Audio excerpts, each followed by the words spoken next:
મિત્રો, આપણે મહેનત કરી પરસેવો પાડી અને જીવનમાં માંડ એક વખત સારી ટુ વ્હીલર કે ફોર વ્હીલર લઈએ તો એ ટુ વ્હીલર કે ફોર વ્હીલરમાં ભાજપની સરકાર જબરજસ્તીથી ગુંડાગીરી કરી અને ઇથેનોલ મિશ્રિત એટલે કે ભેળસેળવાળું E20 પેટ્રોલ અંદર ગાડીમાં નાખવા માટે આપણને મજબૂર કરે છે.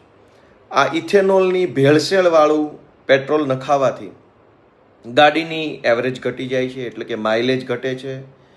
વારંવાર ગાડીને સર્વિસ કરાવવી પડે છે, ખર્ચો વધે છે, વારે વારે બંધ થઈ જાય છે અને સરવાળે આપણી મહેનત પરસેવાની કમાણી પાણીમાં નહીં ઇથેનોલમાં જાય છે.